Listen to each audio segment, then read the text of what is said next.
Coming up on today's show, we are talking about building and sustaining healthy marriages. You don't want to miss today's show.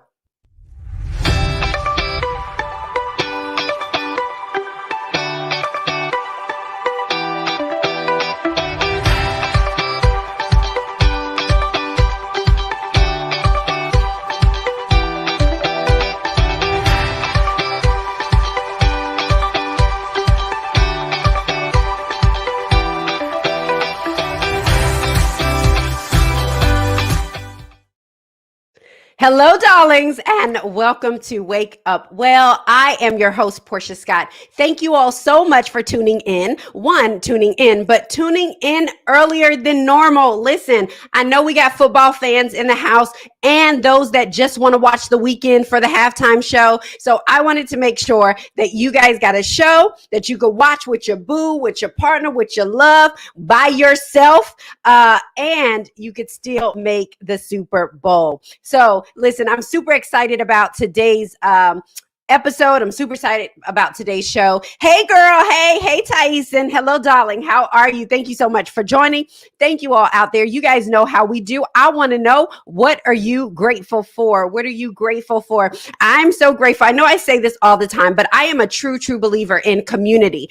And I believe that one of the anchors is when you have community around you, especially in your marriage or when you're preparing to get married. Community is so important. But I'm so excited because as I look at the people that I'm bringing on, I love our community, and I get to do life with some amazing people. And sometimes those people live on the other side of the United States in California and all around. So I'm super excited about that. Val, hello, darling. Thank you so much for joining. Ray, I saw that. Thank you so much for joining, darling. So you guys know I love to stay in touch with you all. If you are not part of our texting community, I want you to be a part of our texting community. Why? Because not only do we send out inspiration, but one of the big things that we send out is really tools to help you be productive as well as execute, not just set your goals, but execute on those goals. So listen, I want to make sure we bring the panel in. You guys know I am never by myself. And so I'm going to bring in my co-host, Mental Health Matters with Marty, our mental health hygienist. What's up, Portia? How are you, darling? How are you? Hello, darling. Darling, how are you? I am. Well, I look forward to us doing this every Sunday. So I am so grateful for not just you, the entire Scott family. Y'all are like thebomb.com. I am honorary Scott member, and I just love it. Oh, thank you so much, Marty. You look nice. I like all that. Thank you. Look, Tyson said, hey, Marty. Tyson, I appreciate you are grateful for this show. I saw someone else say Grace, his wife, and his pastors. Yes. I know who that is. But hello, darling. Thank you so much. We love you so much, Ray. Yes. And so I heard what you're grateful for. Did you have a good retreat? Oh my, we had the best time. So, out here, I'm not gonna lie, we were out in the desert, Palm Desert, which is, right next to Palm Springs, and the weather was gorgeous. It was 80 degrees. The property where we stayed at, the JW Marriott and the resort there, was absolutely amazing. So it was a great retreat to unwind, to forecast, to push boundaries, and just to grow. So I had a great time and some self-care in there.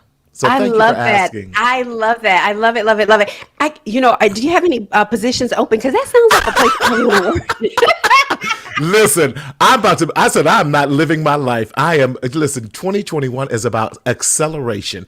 And in order for me to be an accelerator, I first have to take the time to make sure that I'm in position to accelerate others and fill my own cup up. So yes. You know what I used to tell John Henry? I used to say, oh, babe, this is my faux life. This isn't my real life just yet, because I haven't gotten there yet. But I believe that I am moving into what I believe to be the best years of my life. And honestly, it has nothing to do with finances or position. But I think my heart, my head is in a space where I want to speak up Speak out and live. That's it. Portia, when I start coining that was just something I wanted to say because I just like clever things to say. But it really has become a part of my life because I want to speak out. Speaking up first is for me. Speaking out is for others. And when I speak up for me and speak out for others, that's when I begin to live. That's when I get the best is still yet to come. That's when I get to live. Yes. I love it. Marty, let's bring on our panel because I want to get to the meat of it all. Yes. So I am going to first bring in the man that I have been married to for 15 years. Literally, it feels like I met him in third grade, and I've been with him ever since. He calls me a third grader on the inside because I act up and I just try not to take myself too seriously. But I am so excited to be married to John Henry Scott III. Yes. What's up, everybody? Hey, what's going on? What's good? Babe, thank you so much for joining and jumping on here. I know you're super busy frying catfish, so I'm so happy that you took time off on the show. I appreciate it. You know, that frying catfish, I want some out here so bad. Listen, send me a couple pieces. Good. Don't tease us like that, Pastor. Don't tease us. It's so good. I ain't lying. So I am going to bring in all Ty. Hey, brother. Yes, we love Ty.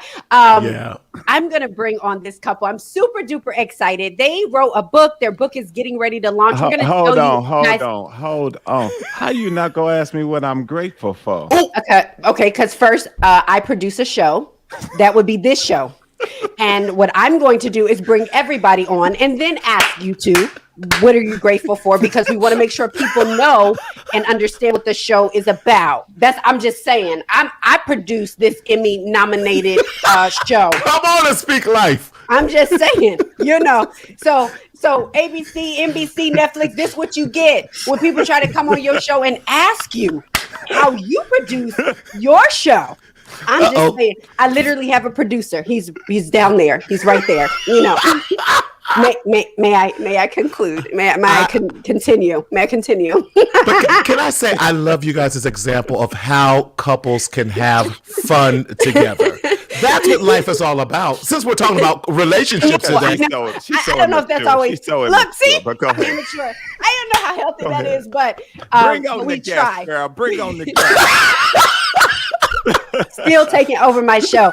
So I want to bring this couple up. They just wrote a book. They're going to talk a little bit about their book when we get to closer to the end of the show, but they are having a book launch and I'm so excited because they asked yours truly to host it. Y'all know I'm be acting up. Listen. But we want to make sure that we support them, them. They are part of a marriage ministry. They are ministry. Not ministry, but they're marriage coaches. And they've been married through the ups and through the downs. And so we really want to hear from them. We are going to bring on Johnathan and Ayanna Kilgore. Hey y'all. I absolutely love that shirt. I quit. I love it. So, You see the hashtag? It says quitting saved my marriage. Oh, that's so good. Quitting saved my marriage. I want to talk about that. We got to talk about it. Before we get into that, John Henry, my love, I want to hear what you're grateful for, and then we will throw it over to Johnathan and Ayanna. I'm actually going to switch it up right now because everybody by default just assume that I'm going to say I'm grateful for my wife. But since she is currently matriculating between the second and third grade today, I'm still grateful for my wife. But real talk, what I'm very grateful for is I am grateful for the partners of Chart to Heart that I get an opportunity to partner with and serve those who are present and then those who are also to come. I'm grateful for that. I love it. So Johnathan and Ayanna, what are you two grateful for today? I'm grateful for friendship. Friendship with all of our friends, but tonight I'm especially grateful for my friendship with you and John Henry, Marty, my new friend. Yes. tell y'all, the way y'all, I'm gonna say carry on, but the way y'all get down, it so compliments how we get down, and it makes me feel like we ain't the only one. So I am grateful for friendships, and especially tonight, the friendship that we have, the Kilgores have with the Scotts, and we still waiting on our coffee date night. John ordered our 2 pieces of catfish. We're gonna drive. Listen, I got you. I got you. I got you. Well, it's my turn now. Yeah. Yes. I'm so grateful for my wife, because I could tell we've been married 24 years, because she's in my brain already, because what she was grateful for is what I was going to say I'm grateful for. Yeah. Hey. I'm so grateful for friendships, not just friendships, but covenant relationships. That's right. That we have with the Scotts, and it's like God put us together, and I'm so grateful for real people to have in your corner, somebody you can call on and pray with you and just talk to and chat with. I really appreciate you guys. And Marty, this is my first time meeting you. But man, you're a part of the family too. Come on. Everybody knows Marty, but I do want to interject and just say, babe, did you see? Like, oh, is it my turn? He let her speak. Like, he didn't come and try to come over. Anyway, I'm gonna bring it back. I'm bringing it back. Pork chop. I'm gonna bring it back. So I'm telling you, I'm acting up today. I'm acting up. I'm letting you know now. Daryl, when to take him off the screen. It's easy. You just pull him off the screen. You guys, I'm super excited. One of the things that it's funny, they said I quit, save their marriage. And right. John and I have a story too, and we think that it was one, we did have a foundation of being friends. And so when we could not necessarily be married or figured out the marriage thing, we relied and leaned in on that friendship that we had established. So I really want to talk about building and sustaining healthy marriages, because I think what we saw, the pandemic was a barometer and just a truth teller of where relationships were, right? The strong relationships, and some that thought their relationships were strong really struggled during this. And then those that already knew they had issues, or where the issues started to bubble up because we are together all the time, that they were really, really strained. And so I think it's important to have tools that at least you can go in your toolbox and use. So when I thought about this, I wanted to make sure that we gave people tools, that it wasn't just the fluff, but that it was stuff to say, yeah, the pandemic made it bubble, but guess it's going to be something else. If you plan to be married all of this time, there are all kinds of things that happen. And so how do I navigate through the tools? How do I use the tools that I have to navigate? One of the things that I think is important, because sometimes people say, especially when John and I talk, is that we built this foundation. Like, we really are so grateful that we didn't live together for the first, 2 years pretty much of our marriage. So we had to learn to communicate. That's not everybody's thing. And so I think it's important that we kind of lay this foundation of, listen, even if it's not great right now, that's okay.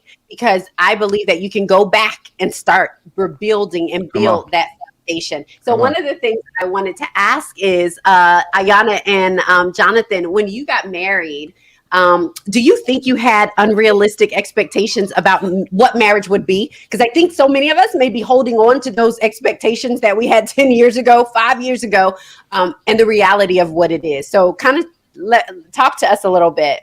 Yeah, of course we did. We were 21 and 20. So right. We were in blind, you know what I mean? With all kinds of false expectations. Yeah, false expectations for ourselves as individuals, let alone with marriage. So all we had was like some older and some of the real traditional things of marriage. And we found out real early that didn't work for us. The staying home, although I wanted to stay home whenever we did have kids, and some of the roles, is what we went in. We went in with a lot of expectations on roles, husband's role or the wife's role, and what we thought the role was. And we forgot. You talked about the foundation that you had of being friends. We can totally attest to that, because we got to a point that we had to say, wait, we have forgotten how to be friends. We've been so busy trying to be husband and wife and do that right, that we have forgotten how to be friends. So yeah, I totally feel we went in with the wrong expectations and no guidance. We didn't have guidance or the readily tools to help us. Yeah. So I mean, I know for me, I would watch mom and dad, and that's what I thought my marriage was going to be like. So, for example, one thing that my dad did all the time when he came home from work was sit on his couch, put on his house shoes, mom would bring the food and his drink. So I'm looking for Ayanna to do some of these things, but no. I mean, and you know, we were different. You know, I worked a full-time job just as much as as Johnathan did, and sometimes had longer hours than John because I was in education. You know, a teacher's hours are endless sometimes. So no, we're gonna get in here. We're gonna cook this hamburger helper together. Drink with Kool-Aid. I mean, that's where we start. That's where we no. I love that. John Henry, do you think you had unrealistic expectations? And I know I think our situation is a little different just because of you had been married before. But did you, and I think honestly that may add another barrier because, the expectation, you've been married. And so do you think you had unrealistic expectations going into marriage? I don't think so. I think, well, you knew that was going to be my answer, baby. But no, I didn't have unrealistic expectations. But part of it is because I had been married before, and I was at a point in my life where I knew exactly at 24, to the degree in which I could, I had a very clear understanding of who I was. I knew my purpose. I knew where I was going.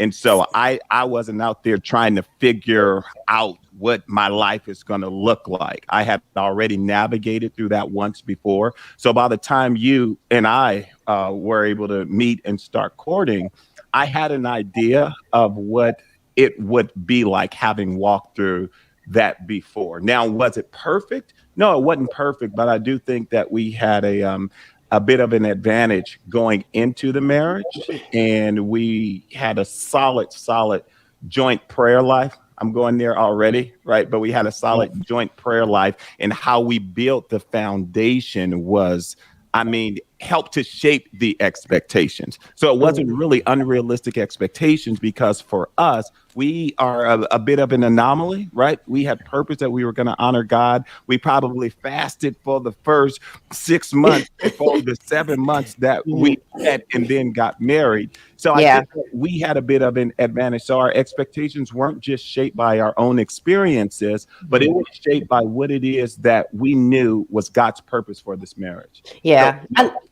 I love that. I do think that we were aligned spiritually, but I think that alignment is important no matter what, right? Is that there's an alignment coming together about what we believe and what we do, and everything was not marked out, right? I will say he tricked me. Because mind you, we were separated for 2 years of our marriage because he worked in Iraq and then I was here in the States. And so when he would come home, we would go out to dinner all the time. Girl, with all them big checks, huh? We would go out to dinner. We would go out to dinner all the time. There was no expectation of cooking or any of that. And then when we came together and we lived in Boston and I was home with Miracle, and I remember he'd be like, "Why you ain't?" What? Because that ain't how we started off. Right. You was taking me to dinner. Now we need to, but the funny thing is now we have to shift that expectation because life was different. So Marty, I'm going to ask you, and I'm being funny, but I think it leads into when things change, when things shift. How do we navigate or change those expectations? When we were first married, we had Johnathan, but we didn't have any babies, and we didn't, so we could just go and travel. And that looked like what life was going to be. And if we had just settled in that, when we got to Boston, I'd be like, "Yo, dude, I ain't been on a plane in like 6 months. What's going on?" See, now and that's so, the difference. Daryl, you can pull them off now. Don't do me like that, girl. Don't do me like that. You're so mature. But when it comes to expectations, that's such a tricky thing. I like using what I call the CCRR method. And so expectations, whether it's in a marriage, whether it's in a business, wherever in life, first expectations have to be clear. We have to clearly communicate, that clearly talk about these expectations. The second thing, they have to be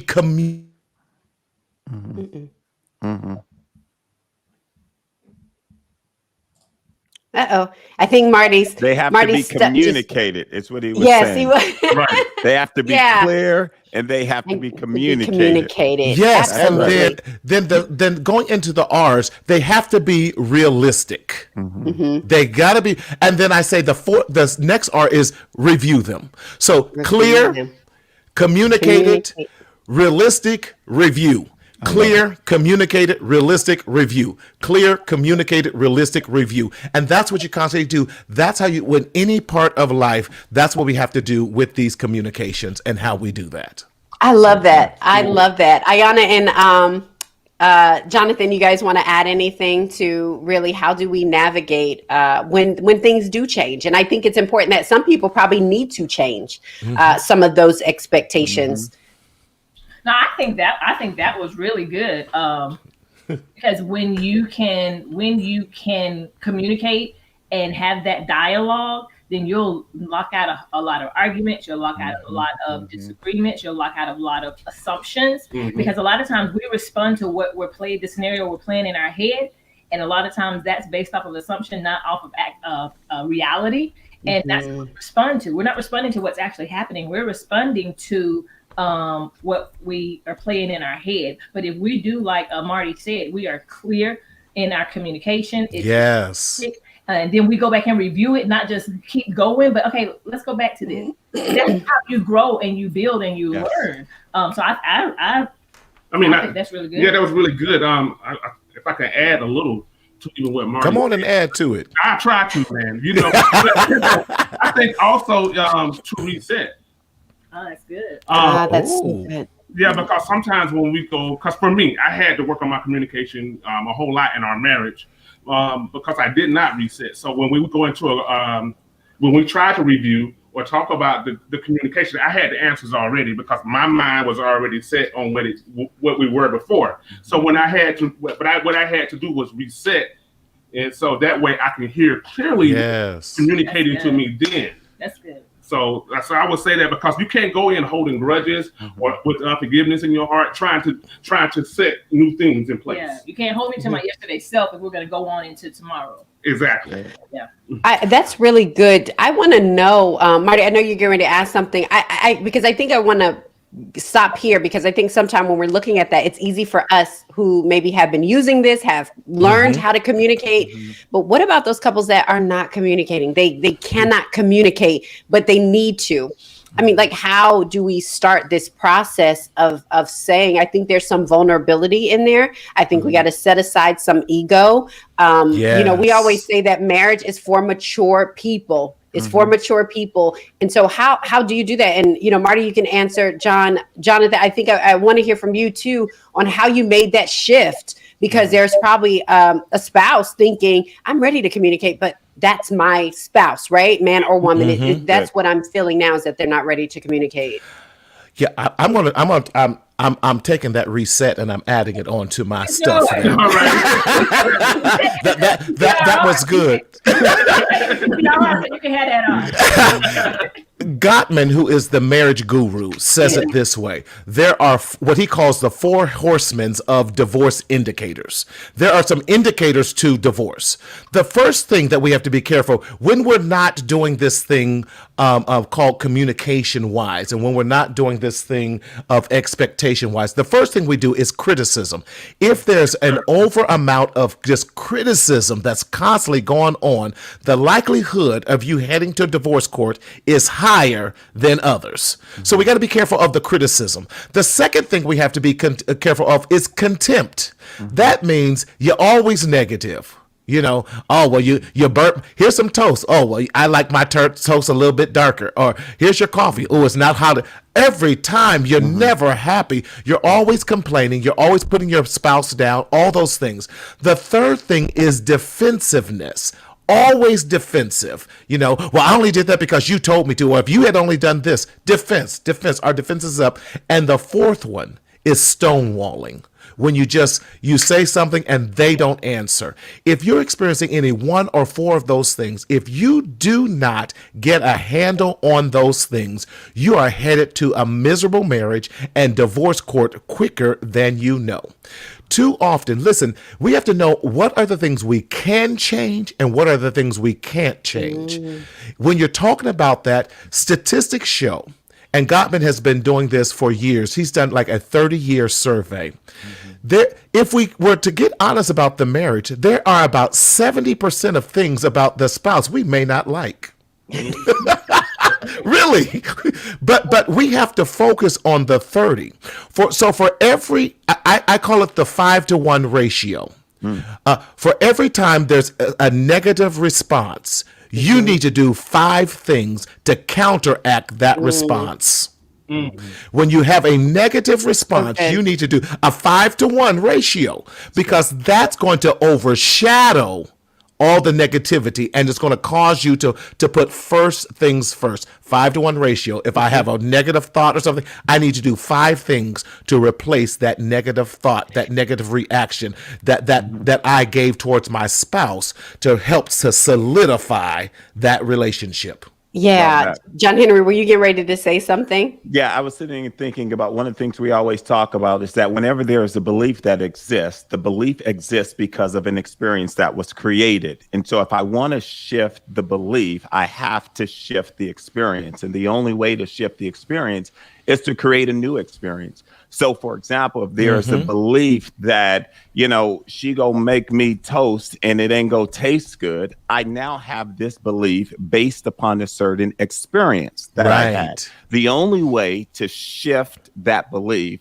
is to create a new experience. And so then to your 5-to-1 ratio, Marty, what you were saying is that I'm on this how do I bridge the gap, right? So let's connect this with communication, because often what happens is that I don't want to believe the worst. I don't want to believe this negative thing. But sometimes what happens is that we are stuck with that belief because we never communicate that there's a need for a new experience. Come on. Right. And so when I'm able to communicate that there is a need for a new experience, and then it requires intentional effort on both parts, right? My ability to be open and understand that her way to deliver that experience may not necessarily dot every I and cross every T. So then it requires empathy and compassion and openness and friendship to really reset my mindset to understand that, hey, what she's trying to do, or vice versa, what he's trying to do is create a new experience.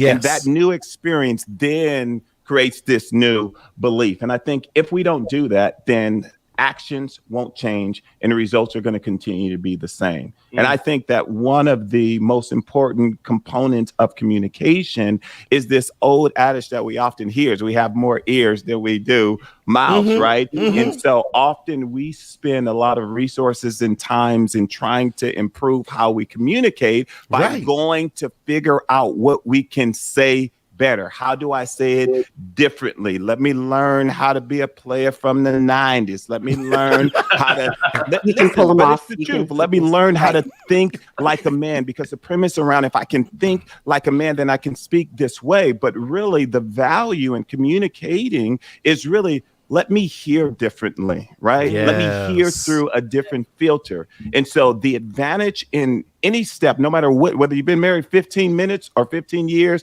or dating and not sure if you want to meet him at the altar in your white dress, right? The advantage that we then have is to develop this practice where I give up my right to be heard so that I can hear. And then we have to also invest in hearing better. And hearing with understanding. Yes. So what I would also encourage a lot of couples, so I would say this, John, so what I heard you say, I need to give up my right to always have my opinion stated first. But what I heard you also say, I need to listen to you and hear from the point that I understand what you said first, then respond to that prior to giving my own opinion. That changes the whole game. I love it. That changes everything. I mean, when you talked about Marty, when you talked about being in defensiveness, that's what it is, in communication. Because as soon as this is one thing that I had to quit. Because as soon as Ayanna was talking to me about something that I needed to get better with, I'm going to be in defensiveness, man. And I heard it through the way I wanted to hear it. Because I was I heard it through my own personal hurt. I heard it through my own personal rejection, and that's how I responded to her. And you actually heard it through how you were going to respond. You wasn't really hearing what I was saying. You was that part. respond to whatever it was that I was saying. Right. So never probably wasn't what I was saying. But the mirroring though, Marty, when I'm telling you, our communication went up to another level when we actually start mirroring, like with John Henry. When you start mirroring that conversation back, you squash the level of misunderstanding that that would come along with that, because I can tell you that no, that's not what I was saying. Right. What you heard was not what I was actually saying. Oh, well, tell me what and then you. Yes. Honey, blood pressure can go down. Right. That right. And then baby, and then you can get back to the love making. But I'm just saying.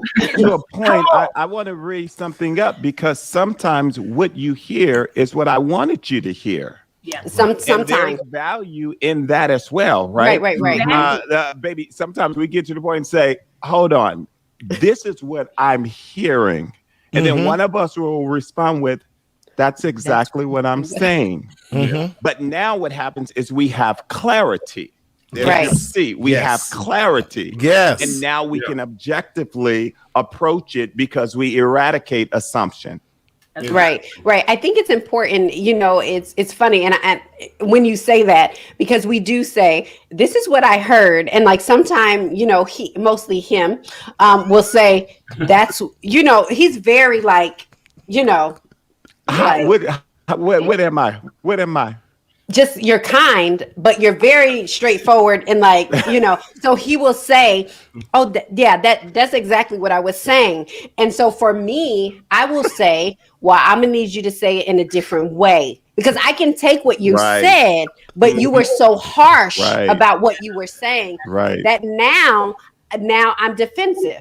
So even if I know it's true, even if I know it's right, the way you came at me, now I'm gonna have to be correct, I'm just it's an inside joke in our house. It's an inside joke. It's an inside joke in our house. But so I think it's important, not just that when we do say what kind of church y'all run? The most ghetto, American, high class country club trap house that you have all of it. I need my membership. There are guests of honor and in a good house. Right. So I think it's important that, yes, we do ask, because it gives the person the opportunity. Sometimes we're not asking. And so you don't even give your partner the opportunity to get it right or to say what they meant or explain it. So once I say, like, I get what you're saying, but the way you said it, he says it vice versa to me, because I'm a third grade. I'm a little sassy sometimes. And he'll say, I can't receive that. And so it's important how we say it and knowing our partners and how they receive it. Go ahead, Marty. No, I'm saying another nugget that I got, those of you who have iWatches, check your heartbeat when you are having a conversation, because if your heartbeat is above 100 beats per minute, you no longer can hear anything that your partner is saying. Marty. That's strong. You no longer can hear. At that point, what I call, you need a safe word. Whatever that safe word is, you get permission to call out that safe word. Statistics say it takes 20 minutes to get your heart rate back to its normal space, so that you can now hear and properly interpret what your partner was saying. In that 20 minutes, you get permission to do whatever brings you joy, whether that's coloring, whether that's maybe getting a cup of coffee, maybe it's taking a walk around the block. But that gives you 20 minutes to bring your pressure down, to bring your heartbeat down, that you can say, okay, babe, we left off here, and this is what I heard you say last. Bringing your tone down, like we just talked about. That especially for men, we just take a deep breath, change the beat. You're no longer doing a fast dance. You slowing it down so we can do a little bit of a little cha-cha. Come on. Baby, what I heard you say was, Now, did I hear that right? I feel you. I think we should just start dancing during arguments. Right. Like, what you say? Okay. Yeah. Ayanna and Johnathan, have you ever felt like, I think when you were kind of defensive, right, on the defensive, and Johnathan, I know I'm going in on this because I think from what I hear all the time, this is such a big thing, is that I have already in my mind decided what I'm going to say, right? I got it. Let him say, please say it, because I done already got it in my mind. And so how do we work? What are the tools that couples can use to not be defensive, to understand we're on the same team? And I know some of it is trust, right? But how do we start to break down those walls to say, okay, we're on the same team, like we're trying to get to the finish line together? And so what are some of those tools, Johnathan and Ayanna? For me, because I could talk from my experience, the tools, I would say the first tool that I had to use was to look in the mirror for myself. Because Ayanna used to say, hey, I'm trying to say something to you, but you have the answers already before you get them out of your mouth. But before I get it out of my mouth, you have the answers. That's what she would say. And so that began to bother me because I really love this lady. So yeah, I do. And so that used to I couldn't really reach her or hear her and be there for her. So I had to do some self-checks. And so in order to uproot that, I had to see what did that happen for me? What did that start? Pastor Scott, what did I experience that at first? I had to find that out. And when I found that out, I was able to uproot it. So that's how I was communicated to as a child. Right. Now, he didn't do this alone. He went to a professional counselor to help with this. Yes. So the counseling is one of the steps. But I was communicated to that way. Right. And wasn't even allowed to express myself. So I brought all that baggage over into my marriage. And so once I dealt with that, I was able to uproot it and move on from that and make a total transformation, a total change, and move forward and be able to really enjoy communicating with my wife. Another thing that we use is another practical thing for couples, and we use it, suggest it and recommend it for couples that we coach, is to just work on your connection. And one of the things we have offered is we started doing is we kept a love notes journal. Yeah.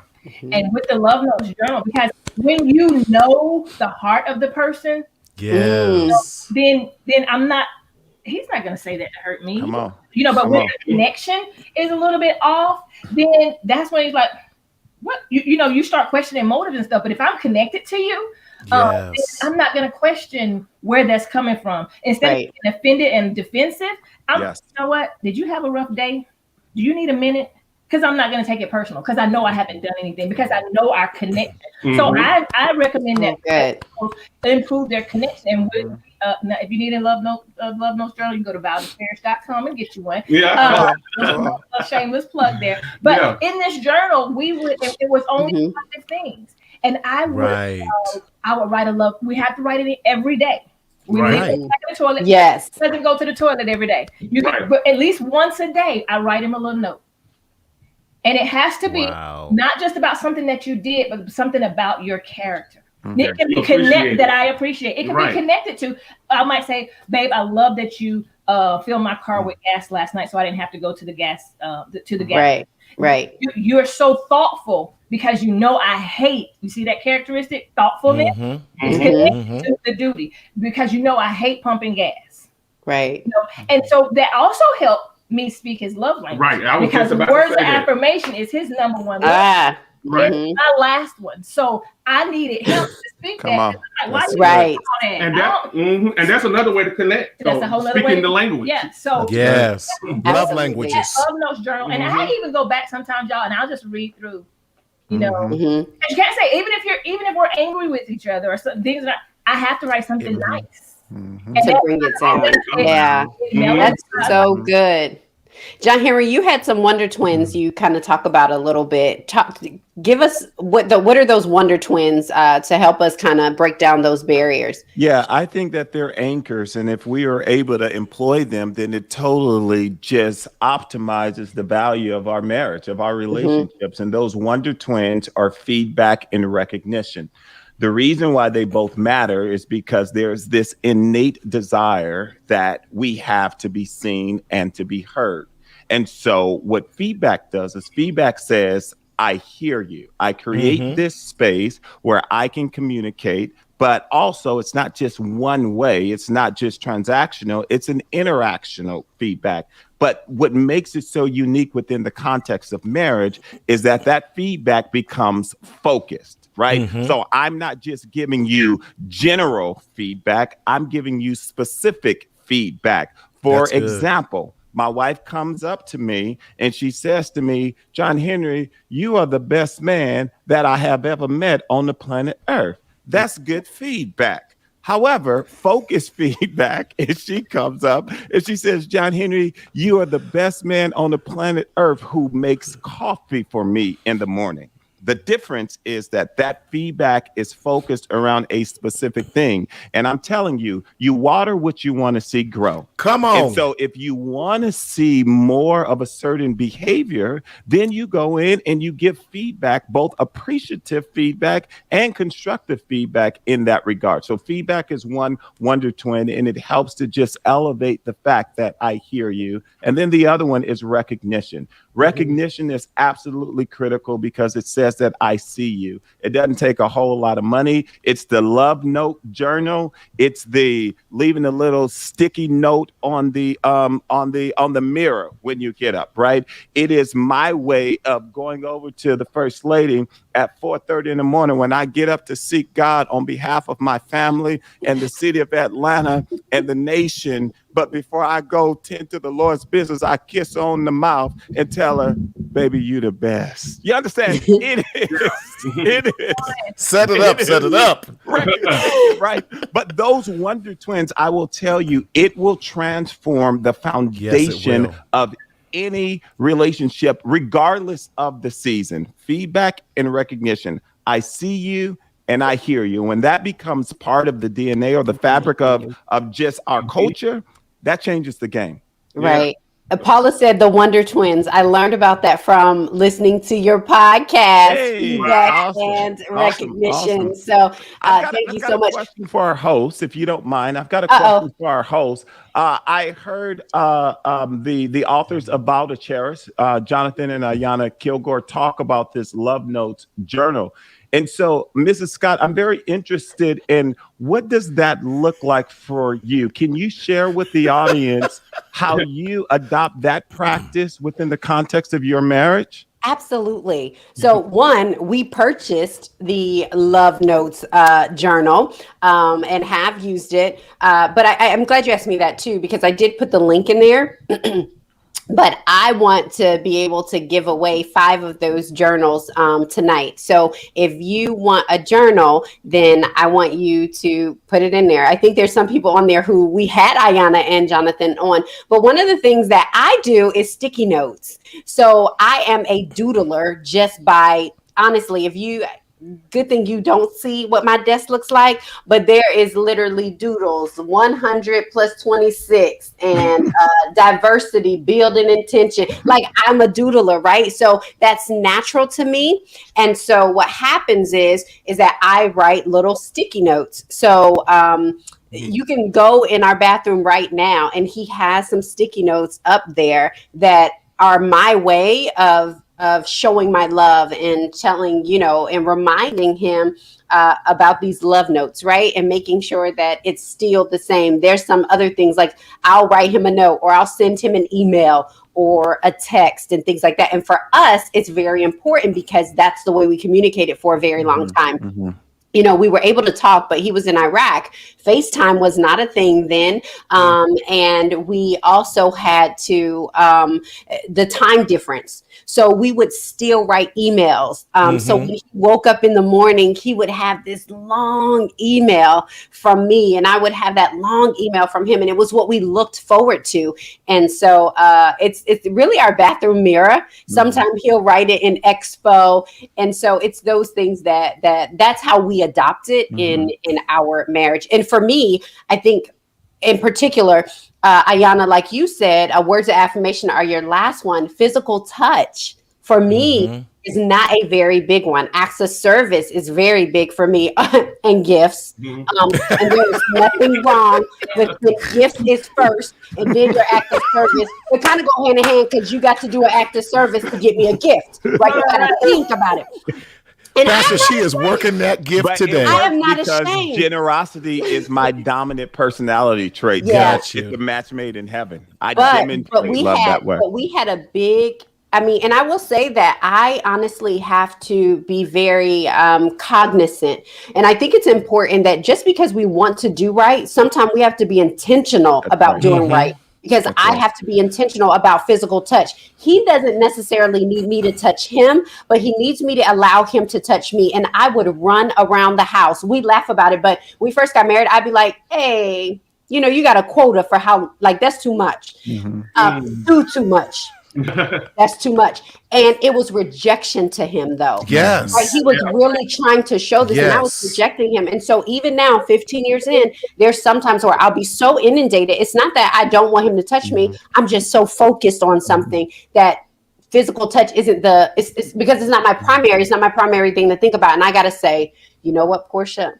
John tried to touch you. You ran away. You should probably fix this, or you should. But I will say, baby, you've done a really good job over the last 5 years. You really have. Come on and dance. You really have. And so I want to acknowledge you for that. I'm For letting me get up underneath that living cuff. for the all right. love of you. Yes, come on. but your point is so good, because that goes back to the expectations. When they're clearly communicated. See, when they're clear and communicated, now you can see that when you don't touch him, he interprets that as rejection. That was not your intent. So now that we can review it and we can now reset that mode. So you say, I have to make sure that when he touches me, I don't pull back, because even though my inclination might be to pull back, I might reject him, therefore causing some tension in the relationship that was never intended to be. And that's why that is so, this is beautiful. Beautiful.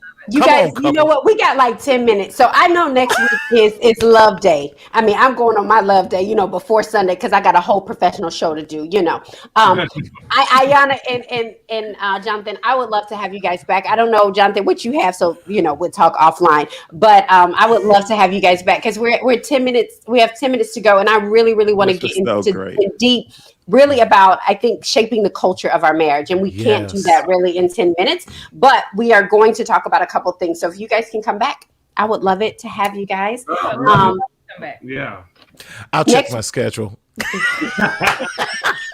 You're available. But tonight, so there's somebody on, it's so funny.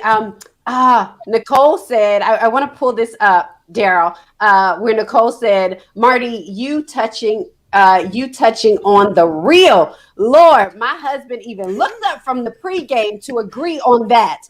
So I pulled that up because I don't remember what you were talking about, but everybody was dropping the heartbeat. Yes, from the Apple Watch, not the iWatch. It's okay, Marty. It's okay. I know Daryl in the back criticizing me. Yeah, but there's somebody on today, and they want to start building that foundation.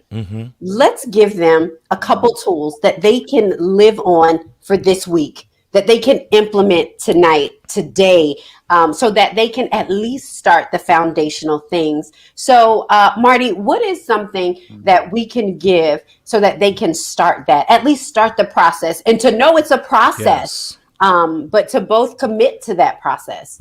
One of my favorite things to do outside of love languages and starting this is I have couples ask each other in the morning, babe, how can I support you in making sure that your day is successful? And then you shut up and let them talk. And then the other person says that. And then before the end of the day, babe, were you able to accomplish that goal? And you celebrate those moments. If not, how can I support you to make sure that that you can attain that goal that you were striving for? That starts the simple communication. That doesn't tell them what you want from them. That says, how can I support you? I love you enough that I care about you so much that I want to know how can I support you to make sure that your today is the best day yet. Strong. Yeah. And that little exercise, it doesn't take nothing but maybe 30 seconds. You know how you can support me, baby? If you just, have dinner ready, or you know what? Just don't pick up your clothes, whatever. That the little things. And when we say that, we have to make sure that we follow through. Follow through. That's key. Follow through. Yes. So good. I love that. How can I support you? I think that takes out the selfishness, right? Yes. That all of us have. I mean, whether you're in a marriage or not, we're just, it's about us. And so that's that selflessness. Yes. And how can I support you? It makes all the difference. And I've seen couples totally change in 1 week. Yes. From the next time I saw them in the next session, they're smiling and sitting close to each other. I'm like, hey, what's going on here? Yeah. I see a little fire in the eyes. That's so good. And she'll go, because he asked me, how can I support you? Could he support me? And then she's crying and all this. And we're like, oh, that's so nice. That's so good. I love that. Beautiful. Johnathan and Ayanna, what is one thing that we can, a tool that we can use, that we can start today to help to build those sustainable marriages? You want to go? I would say just doing the connections activity. Telling your spouse one thing daily that you appreciate about them. A positive, Just being positive. positive thing that you appreciate about them.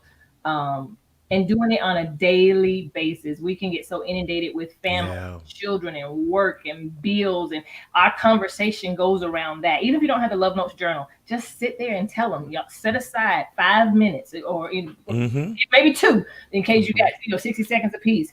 To just, you know what, babe, before we go to bed, I just really want you to know.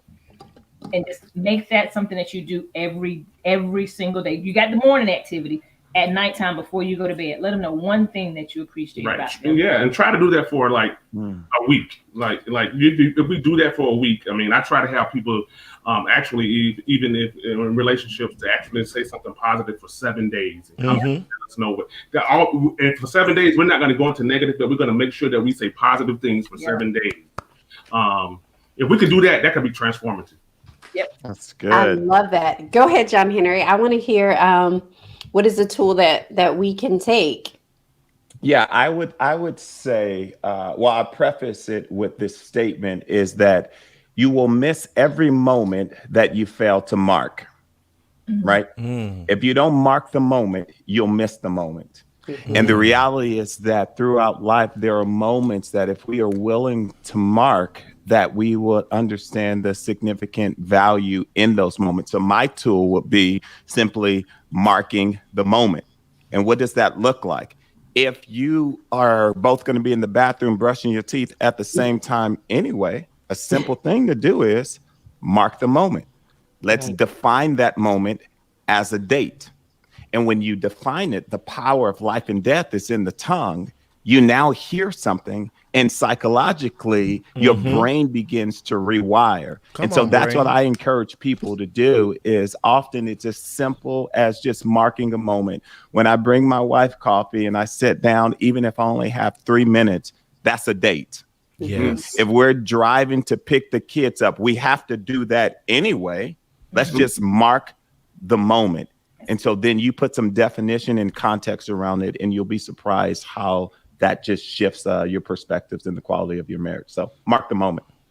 I love that. Yeah, I was going to say something very close to that, is that especially with COVID, and so we may not be going out. Like for us, we love traveling. And so we did travel in October, but we're usually gone by now. And so for me, everything is a date. So the brushing the teeth is a date. And the way that we kind of mark that moment is that we have that intimate time together. I know, brushing our teeth, right? I'm either sitting on like the bathtub and we're talking, or we have these 5 minutes that we can pour into each other, because sometimes you can't get away. Sometimes you don't have 5 hours. Sometimes you don't have anyone that'll watch the kids. So sometimes you may have to have a picnic and downstairs in your living room when the kids are away, or tell them, listen, 30 minutes. That's it. You will live, and we still love you, but 30 minutes. Or, watching your favorite show, or anything. If you guys love cooking, mark it. So I was thinking the same thing about just marking the moment, because I think it's so especially important. when we're so busy, right? When you have jobs and careers and children and things. I'll close the door in the middle of the day. The kids knocking. What are you guys doing? We're making love. That's what we're doing. Right. Leave us alone. That's what we're doing. I have marked the moment, and now y'all know about it. Right. And it's healthy. It is healthy. It is healthy. You guys, this has been incredible. Myra, thank you so much for joining. Paula, thank you for coming in. Nicole, Ty, my mom was in here. Jerome was in here. We had so many people in here, and I'm so, so, so grateful. Usually when you guys are coming in, I am greeting you, but hello, darling. We are so excited that you came to join us. You guys heard it from them. Listen, I'm holding them to it. Next week, we are going to come back. We're really going to talk about, so you guys have the 3 keys. We didn't all commit to come back next week. We'll all be here. Positive affirmations. That's what we're going to do this week. Positive affirmations every single day. We are going to have those positive affirmations. We are going to ask those questions. How can I support you today? How can I make today successful for you? Were you able to accomplish your goal right after, during the evening time? Were you able to accomplish your goal? And if not, how can I support that? That's so very important. Number 3, we're going to mark those moments. We're going to mark those moments. So y'all know what? I love y'all so much that I said I was giving away 5. Myra, I see you. That you're giving away. So I want you guys to check your Facebook messengers, because people is out here crazy. I will not ask for your address, but you can PM me. Or you can send me an email at hello, HELLO, at PortiaScott.com. Portia is PORTIA, Scott.com. Daryl, will you put that in there? You guys go ahead, send me a quick email to let me know what your address is. I have 2 for Val, 2 for Paula, 2 for Nicole. Myra said she would like one as well. And so listen, y'all are part of our community, and I want to see you flourish in this area. But before we go, I want to make sure that we are still able to contact our guests that are on today. So Johnathan and Ayanna, let us know how we can keep in touch with you. Tell us a little bit about what is coming up this week.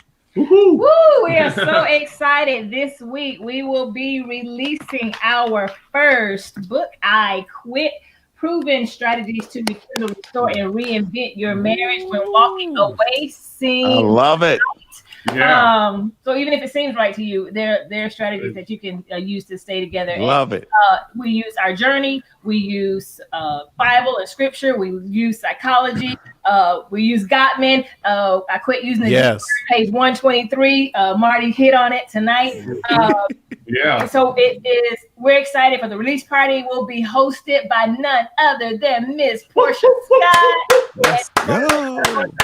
Media. So join us on Tuesday at 8 o'clock. We are so excited for that. You can follow us on all social media. I am at Ayanna Kilgore.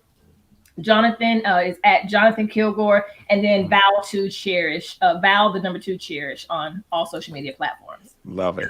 Excellent. Thank you, guys. I am super duper excited. So one of the things that I want to make sure that we do, and if you see me kind of moving around, Daryl, the email, the website address to register. So this is the reason why you want to register for the event. You can come out to the event and listen. You don't have to register, but they have some cool giveaways that they're doing, and you have to register in order to get a giveaway. And so we want to make sure you register.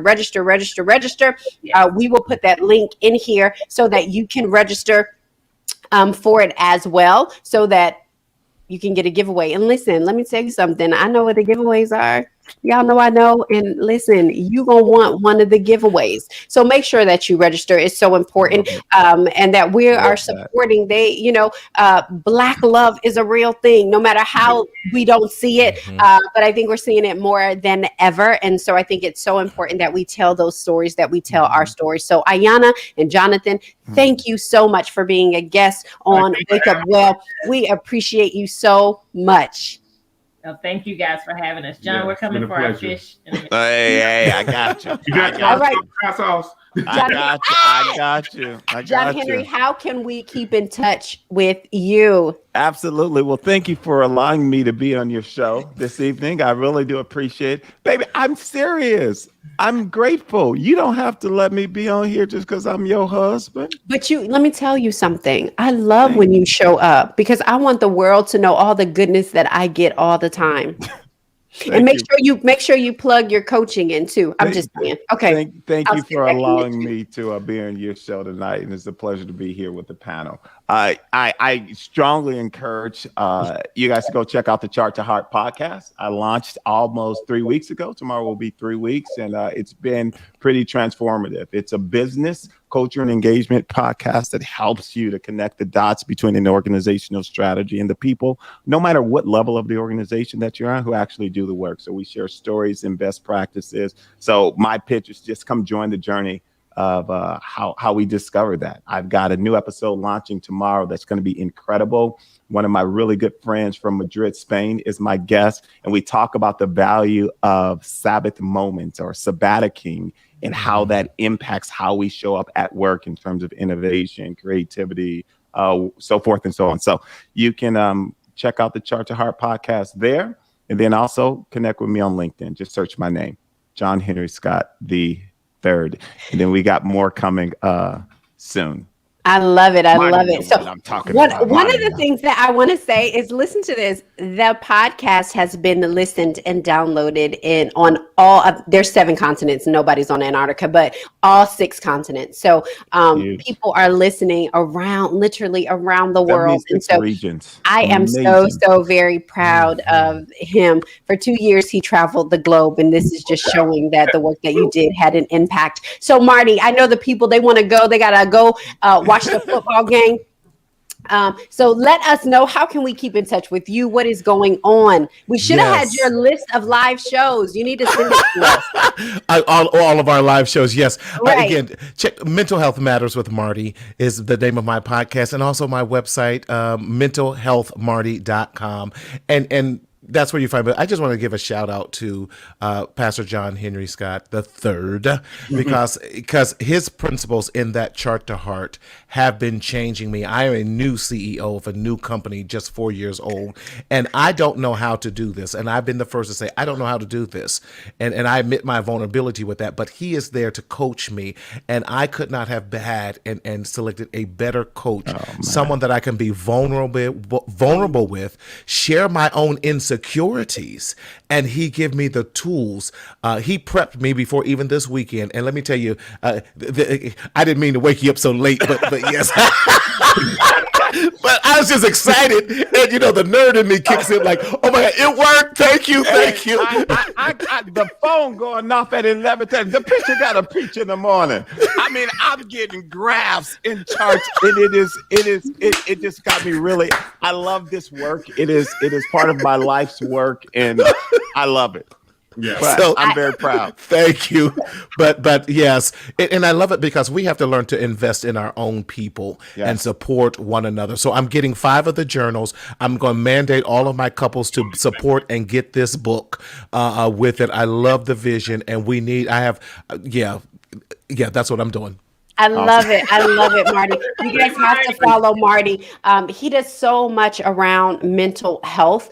And I think what we don't realize is that once that mental health changes, it changes so many different areas in my life. The nerd in me, I know, right? The nerd in me was like, yes. I'm like, who is that texting Miss Late? But he was like, Marty. I was like, oh, okay. I figured I'm a single man, so I just be doing stuff. I'm going back to sleep.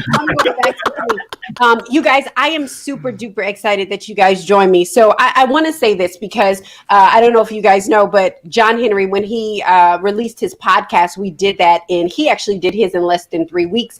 But I do have a Launch in 30 podcast course that I take people through, and you launch your podcast in 4 weeks, right? And so you work with me.